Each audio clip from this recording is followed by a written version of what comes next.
गर आचार्य श्री अपनी काया से काया कल्प नहीं करते, मानवता मान नहीं पाती गर जीवित मंत्र नहीं होते, और ये भारत गारत बन जाता गर जीवित संत नहीं होते। ये भारत गारत बन जाता गर जीवित संत नहीं होते। कहा भी है, देवत की उपदेश अनेक सुआप सदा परमारथ धारी, देश विदेश विहारी करे दस धर्म धरे भव पारे उतारी, ऐसे आचार्य जी भाव धरी भज जो शिव चाहत कर्म निवारी, ज्ञान कहे तप जे नर पावत ताके अनेक ही पातक छीजे। कैसे हैं गुरु? गुरु जो गु यानी अंधकार से रू यानी प्रकाश की ओर जो ले जाते हैं वो गुरु हैं। जिन्हें जीवन बनाना है वो पूजन दान करते हैं, जिन्हें जीवन बनाना है वो पूजन दान करते हैं, जिन्हें जीवन गंवाना है वो कोरा मान करते हैं। वही सम्मान के खातिर वही हकदार जीवन में जो तहे दिल से गुरुओं का सम्मान करते हैं, जो तहे दिल से गुरुओं का सम्मान करते हैं। गुरु सच पूछो तो संसार में रहना सिखाता है। सिद्ध अकेले जाता है, उनके साथ कोई जा नहीं पाता है, लेकिन वो गुरु वो जहाज होता है जो अपने साथ कईयों को ले जाता है। गुरु अंधों की आंख होता है, बहरों की कान होता है और मुर्दों की जान होता है। सही जीवन का गुरु ही सम्मान होता है, सही जीवन का गुरु सम्मान होता है। क्योंकि गुरु के लिए कहा है, आचार्य के लिए कहा है, जो आचार्य भक्ति करेंगे सो निर्मल आचार धरे हैं। आप बीमार हो जाते हैं तो डॉक्टर आपको परहेज बताता है, जिससे बीमारी हुई उसको आपको दवाई देता है, उस रोग को निकाल देता है। और संसार के रोग हमें लगाए, गुरु हमें परहेज बताते हैं कि कसाई और पापों की खटाई और मिर्ची मत खाना, और सप्त व्यसनों की संगति में मत जाना, इनकी खिड़कियां खुली मत रखना।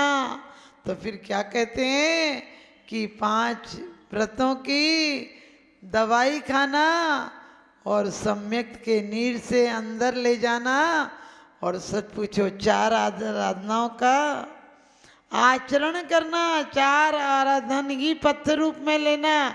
अस्त प्रवचन का मात्रा आ गई तो तुम्हारा कल्याण हो जाएगा। कौन सिखाता है? गुरु डॉक्टर भी है, गुरु इंजीनियर भी है, गुरु दर्जी भी है, और गुरु कलाकार भी है, और सच पूछो तो गुरु कारीगर है, गुरु स्वर्णकार है, जो एक किट कालमा की मिट्टी को उठाकर मिट्टी हटा देता है, सोना निखार देता है, जिंदगी को कीमती बना देता है। गुरु एक कलाकार गए, हर कलाकार अपनी मोहर लगाता गए, लेकिन गुरु ऐसा कलाकार है जो कला को ही मूर्तिकार बना देता है। गुरु ऐसा है जो दुनिया की सारी नदियां मिलकर सागर बनता है, लेकिन गुरु ऐसे सागर हैं जो कई नदियां निकाल देते हैं। सागर से नदियां नहीं निकलती, सागर में जाकर विलय हो जाती हैं, लेकिन गुरु ऐसे सागर हैं जो कई सागर भी निकाल देते हैं और कई सरिताएं भी निकाल देते हैं। लौकिक गुरु मात्र पेट भरने की कला सिखाता है, लेकिन जिन शासन का गुरु भव से तिरने की कला सिखाता है और भगवान बनने की कला सिखाता है। वो जज गए, जानता है कि किसको क्या न्याय देना। उसे ज्ञानाचार, दर्शनाचार, तपाचार, वीर्याचार, चरित्राचार सबका ज्ञान है। तुम्हारे दर्शन को सुदृढ़ कैसे करना, तुम्हारे ज्ञान को सम्यक ज्ञान कैसे बनाना। लौकिक शिक्षक हो सकते हैं, लौकिक पाठक हो सकते हैं, व्याख्याता हो सकते हैं लौकिक गुरु, लेकिन गुरु नहीं हो सकते, क्योंकि गुरु तो अनुभव होता है, अनुभवी होता है। गुरु शिष्य में प्राण डालकर मुर्दे को जिंदा कर देता है।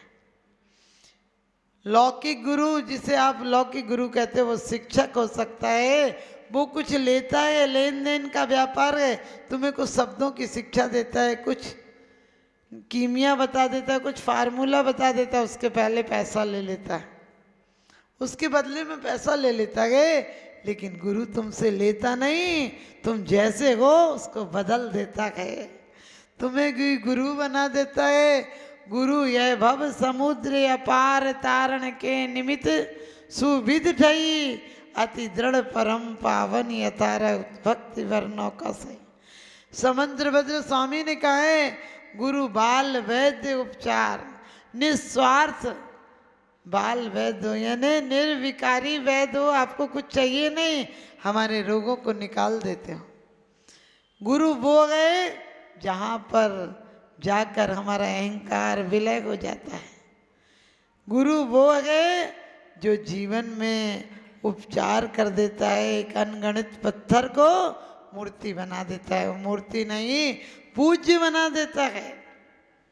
कुछ गुरु कहते हैं, गुरु गोविंद दो ही खड़े काके लागू पाए, और बलिहारी गुरु आपकी गोविंद दिए बताए। हमने क्यों कहा है परम गुरु होए, परम गुरु होए, यानी गुरु का अर्थ बहुत बड़ा होता होगा, तभी तो कहा है परम गुरु होए, गुरु नहीं होए परम गुरु होए। क्योंकि एक घसियारा एक बलिष्ठ व्यक्ति को बहुत बलिष्ठ था, और उसको पकड़कर कुछ लोग ले गए, और रास्ते में किसी ने कहा कि पहले लोगों की बोलियां लगती थी, दास प्रथा थी, काम पर रखने के लिए बोलियां लगाई जाती थी, तो वो बहुत हट्टा कट्टा था, उसे धोखे से बांध के ले गए और वहाँ बोलियां लगाने लगे। कोई को लेना हो, ये बलिष्ठ व्यक्ति आया है, उसने कहा मैं लगाता हूँ बोली, तुम लोग क्या मिमिया रहे हो बकरियों की तरह? और उसने कहा मैं हूँ, कोई है हिम्मत वाला मुझे खरीदने वाला, मैं सब काम जानता हूँ। तो लोग कहने लगे इतना तेज बोल रहा है, इसे खरीद के कौन आफत मोल लेगा, किसी को मार मुर देगा, ऐसे इतना बलिष्ठ है। किसी ने बोली नहीं लगाई। जब जाने लगे उदास होकर वो चोर, तो एक आदमी ने कहा कि हम इसकी बोली लगाते हैं 1 लाख रुपया। तो जो बलिष्ठ व्यक्ति था, बुद्धिमान था, उसने कहा अरे 1 लाख रुपया में क्या होता है, आगे चलो और व्यापारी मिलेंगे। वहाँ 2 लाख रुपया, 3 लाख रुपया, 4 लाख रुपया, 6 लाख रुपया, वो यही कहता रहा अभी और मिलेंगे, अभी और मिलेंगे।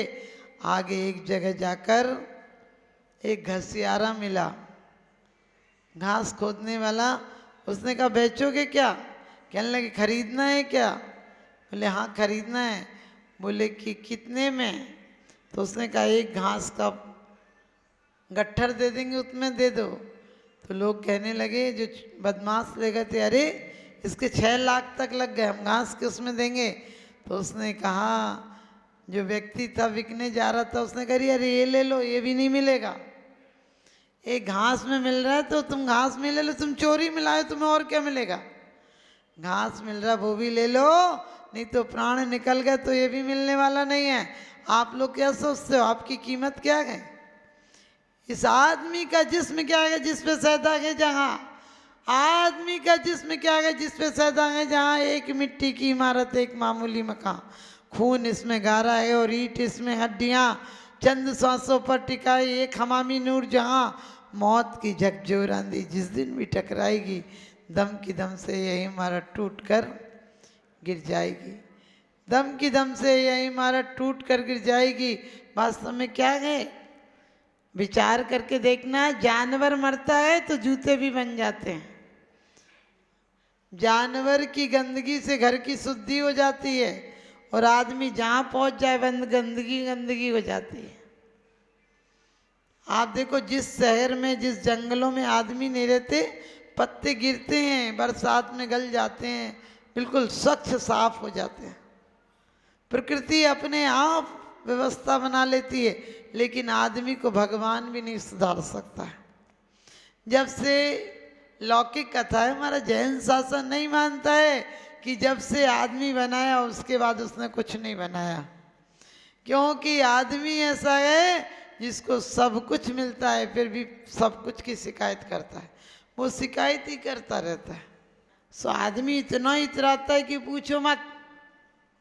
आदमी दुर्गंध दे असुचि मल की पिटारी, जो शुद्ध वस्तु जग में तन्ने बिगाड़ी। क्यों क्रीम पाउडर लगाकर रे सजाता, ज्ञानी सदा तप तपा सुख शांति पाता। कि वास्तव में क्रीम पाउडर लगाकर वो सजाते हैं जिनका मन सुंदर नहीं होता है। जिनका मन सुंदर होता है तो हमारे साधु स्नान ही नहीं करते तब भी सुंदर होते हैं वास्तव में। और जगत पूज्य हो जाते हैं, उनकी वंदना करने देव भी आया करते हैं, क्योंकि उनकी सेवा करके देव भी अपने आप को धन्य मानते हैं।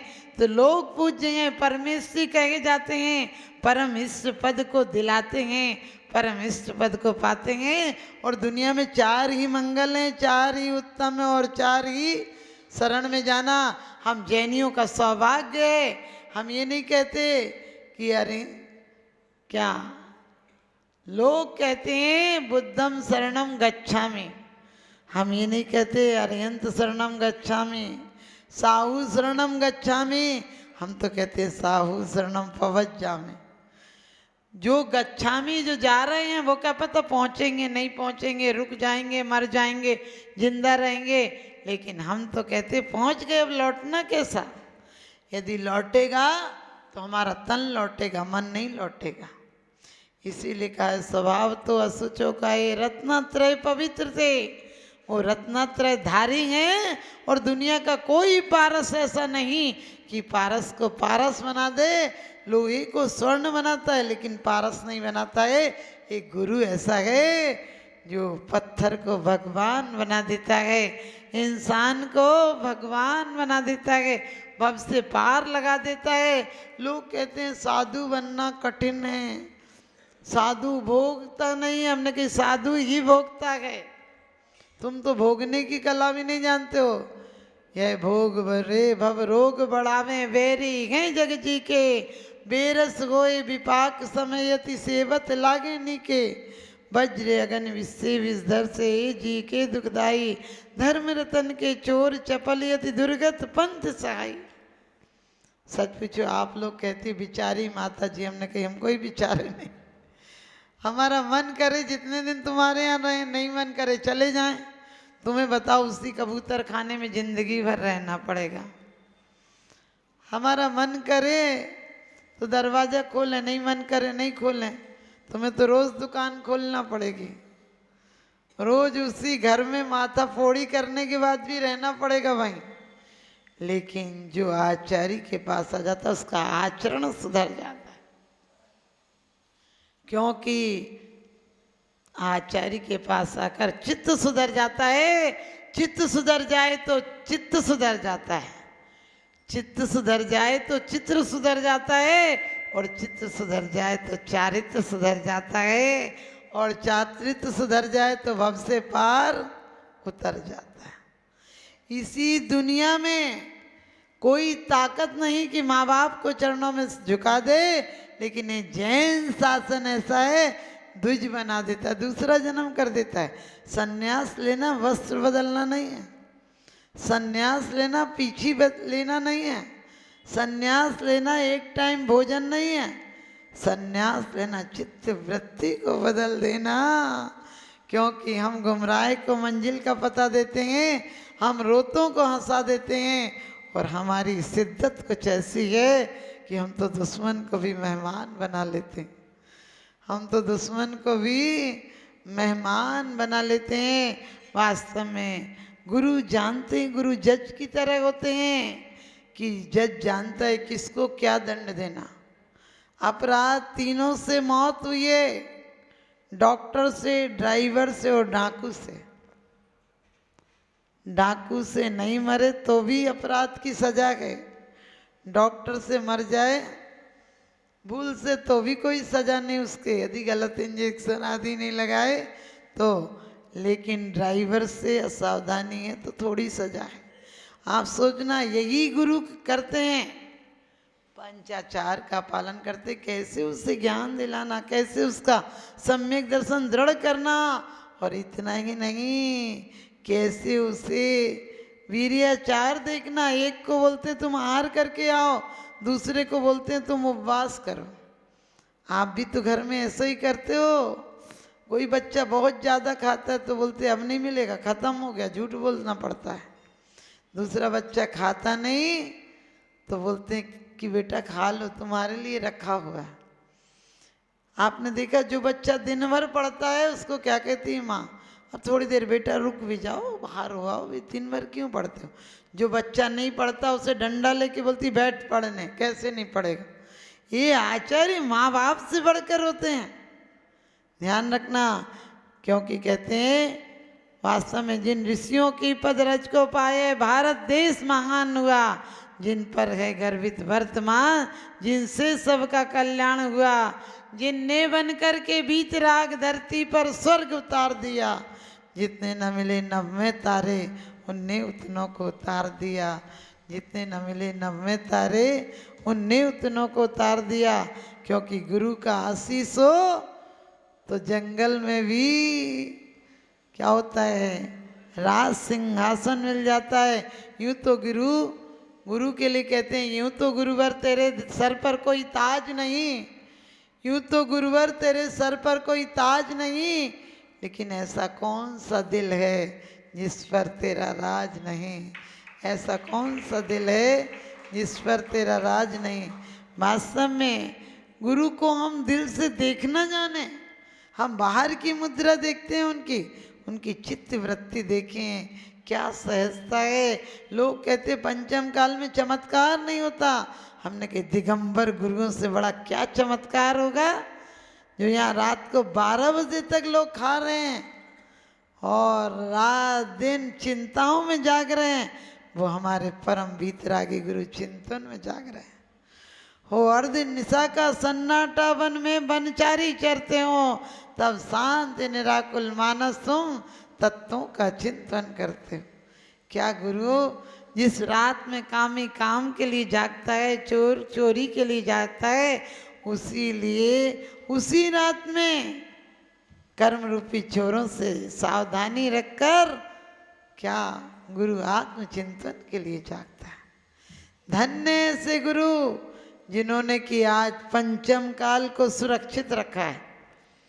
जितनी जितनी भक्ति हमारे गुरुओं के प्रति कम हुई है, उतना उतना पाप का साम्राज्य हो गया। आपको पता है, सुन साधु वचन हर्षी मैना नहीं झूठ गोए मुनि के वेना, मनोवती हो, अंजना हो, चंदन वाला हो, जितनी भी सतियां हो या सत्पुरुष हो, उन्हें कल्याण में कारण कौन रहा। सगे आदिनाथ भगवान अपने पोते को नहीं सुधार सके और एक बार मुनियों का सानिध्य मिला तो तीर्थंकर महावीर हो गए। सोच सकते हो, नेमिनाथ कहाँ शिकार करने जा रहे थे और कहाँ मुनियों का दर्शन किया, चित्त बदल गया और नेमिनाथ हो गए। एक एक व्रत लिए मुनियों से, आचार्यों से, और आचरण बदल गया। हम कैसे पत्थर दिल हैं कि रोज आते हैं, अपना जरा सी चित्त वृत्ति नहीं बदल पाते हैं। विचार करना और कहते हैं आचार्य भक्ति, जो आचार्य भक्ति करें सो निर्मल आचार धरे हैं। निर्मल आचरण, दोष रहित आचरण कौन बताता है? जो आचार्य के प्रति भक्ति हो। अपन तो जाते हैं बड़े से, वो भूल से ऐसा हो गया है ना, तुमसे नहीं हुआ, भूल से हो गया, भूल अलग से आके खड़ी हो गई थी। तुम्हें ठोकर लगे तो अपनी गलती नहीं देखते हो।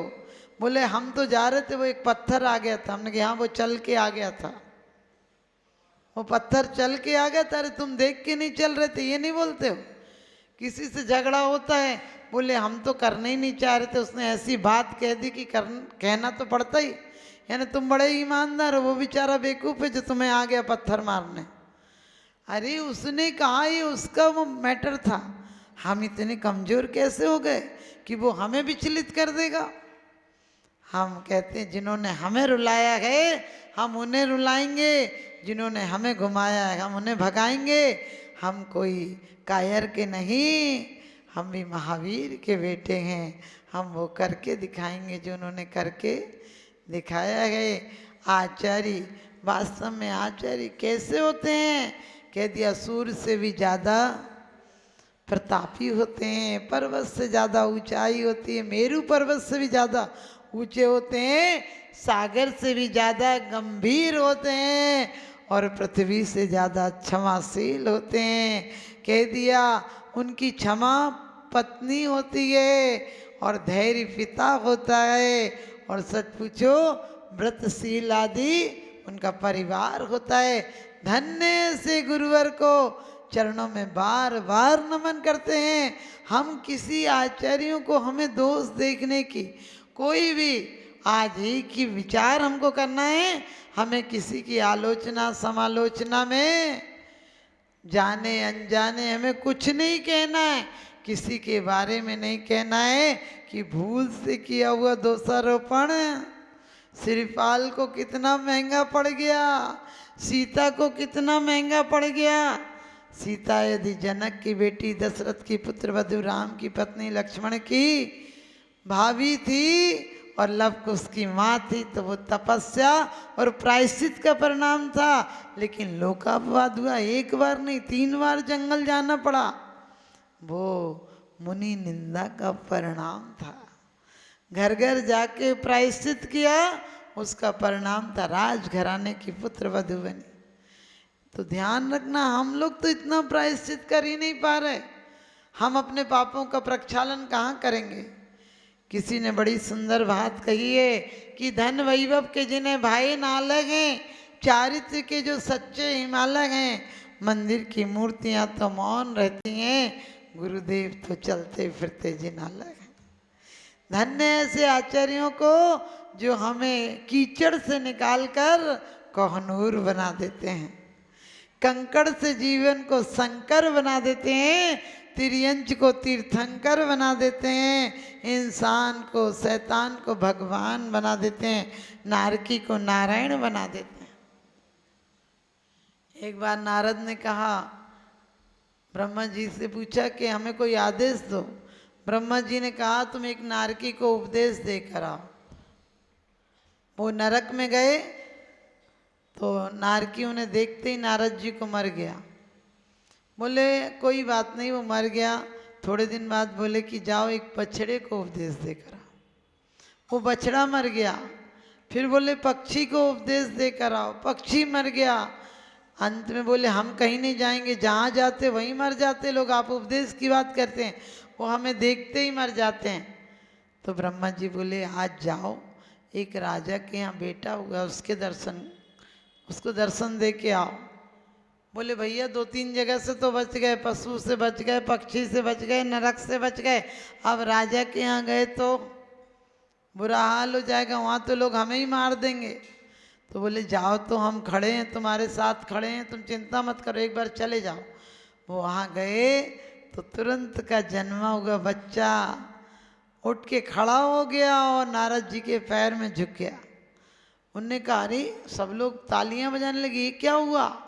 तो उन्होंने कहा कि उस बच्चे ने, छोटे से बच्चे ने बोला आपने मुझे नरक में दर्शन दिए तो मैं नरक से मुक्त हो गया, आपने मुझे पक्षी की पर्याय में दर्शन दिए मैं वहाँ से मुक्त हो गया, आपने पशु पर्याय में कितनी यातनाएं होती, भूख प्यास सर्दी गर्मी की, आपने वहाँ दर्शन दिए, वहाँ से मैं मुक्त हो गया, और आज आपने दर्शन दिए अब मैं संसार से मुक्त हो जाऊं।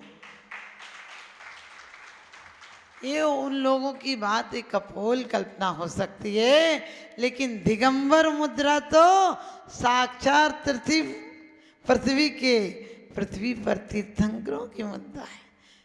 जग के उन सब मुनिराजों को मेरा नम्र प्रणाम है, सिद्धों की श्रेणी में आने वाला जिनका नाम है। किसी ने कहा कि सबसे बड़ी कौन है, तो लोग कहते पृथ्वी बड़ी है। तो कहा कि पृथ्वी बड़ी है तो शेषनाग पर क्यों खड़ी है। किसी ने कहा शेषनाग बड़े हैं, तो कहा शंकर जी के गले में क्यों पड़े हैं। बोले शंकर जी बड़े हैं, तो बोले फिर कैलाश पर क्यों खड़े हैं। और बोले कैलाश बड़ा है, तो बोले कैलाश बड़ा है तो हनुमान जी हाथों में लिए क्यों खड़े हैं। बौद्ध मत के अनुसार कि कैलाश पर्वत ही ले आए थे एक जड़ी बूटी की जगह। तो कहने लगे यदि कैलाश बड़े हैं तो हनुमान जी के हाथों में क्यों खड़े हैं? यदि क्या हनुमान बड़े हैं तो कहा रामचंद्र जी के चरणों में क्यों पड़े हैं? कहा रामचंद्र जी बड़े हैं तो गुरु वशिष्ठ के चरणों में क्यों पड़े हैं? तो कहा तीनों लोकों में गुरु ही सबसे बड़े हैं, गुरु ही सबसे बड़े हैं। आप और हम भी ध्यान रखें, हम गुरुओं को मात से गिरगिट जैसी गर्दन हिला लेना भक्ति नहीं है।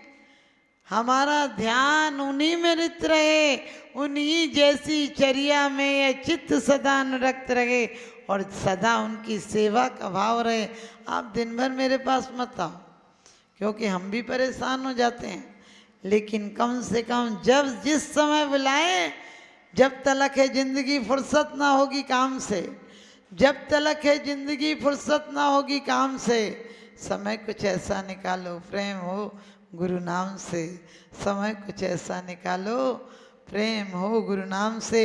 क्योंकि किसी नादिर शाह ने किसी से पूछा कि हम दिन में 10 बजे तक सोते हैं, तो ज्योतिषी ने कहा आप तो सोते ही रहो, बहुत अच्छी बात है, आप तो पूरे दिन सो तो अच्छा है, क्योंकि अत्याचारी अहंकारी जितनी देर सोएगा उतनी देर शांति रहेगा। और गुरु जगाने का काम करते हैं, सुलाने का काम नहीं करते हैं। संसार की माँ सुलाती है और गुरु संसार की तरफ से भगाते नहीं, जगाते हैं। तो नादिर साईं के लिए ज्योतिष ने कहा तुम जितनी देर सोते रहो उतना अच्छा है, तुम्हारे लिए भी और लोगों के लिए भी, क्योंकि तुम अत्याचार करोगे तो लोगों को परेशानी होगी, तुम्हें पाप बंद होगा। लेकिन ध्यान रखना, हमारे गुरु कैसे होते हैं? जितनी देर भी जिस शहर में जाते हैं वहीं वसंत आ जाता है, पतझड़ में वसंत कर देते हैं, कांटों में गुलाब खिला देते हैं और सच पूछो कोयले को कोहिनूर बना देते हैं। हम जीवन में गुरुओं का उपकार मानेंगे जो असंभव को संभव कर दिखा देते हैं।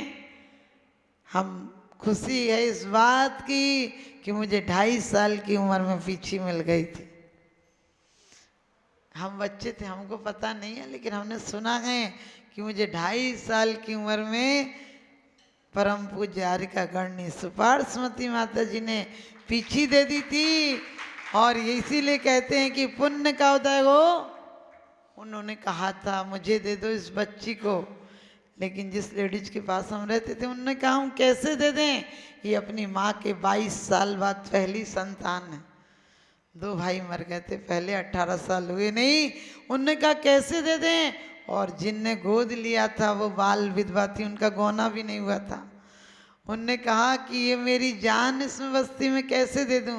तो माता जी, परम पूज्य माता जी के वचन, इसलिए कहते हैं जिसको गुरु का सानिध्य मिल गया उसे क्या नहीं मिल जाता है जीवन में। उन्होंने ही कहा था कि इस बच्ची को कोई रोक नहीं पाएगा, दुनिया की कोई ताकत संत बनने से नहीं रोक पाएगी। जिस दिन संत के दर्शन कर लेगी उस दिन ये संत बन जाएगी।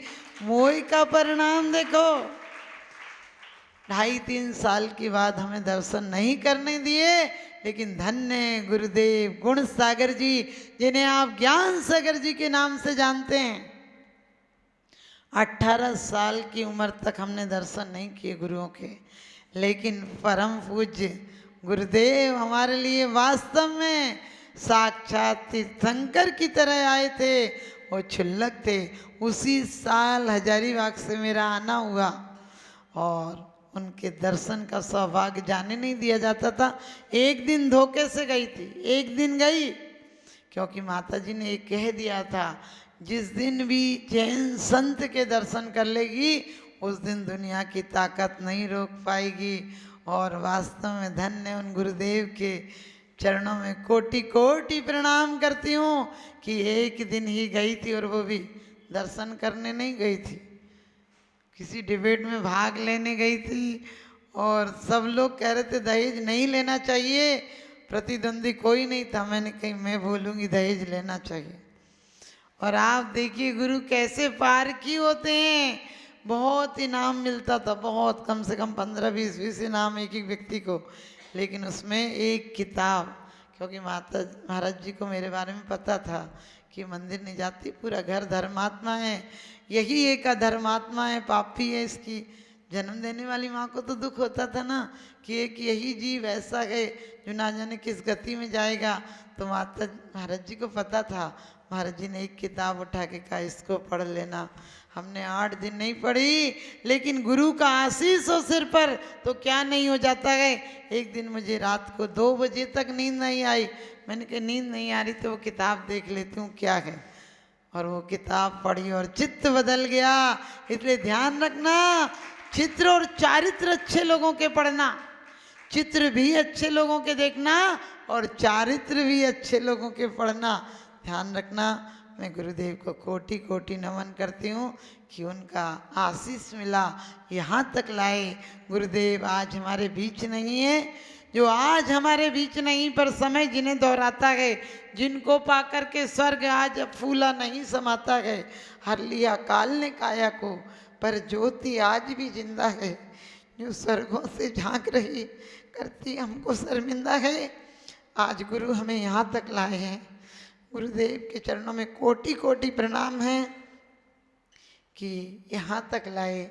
सुमत सागर जी ने दीक्षा दी, आचार्य विद्यासागर जी के पास भी 3 साल मुझे आशीर्वाद मिला, सन्मत सागर जी के पास भी मैं काफ़ी समय रही।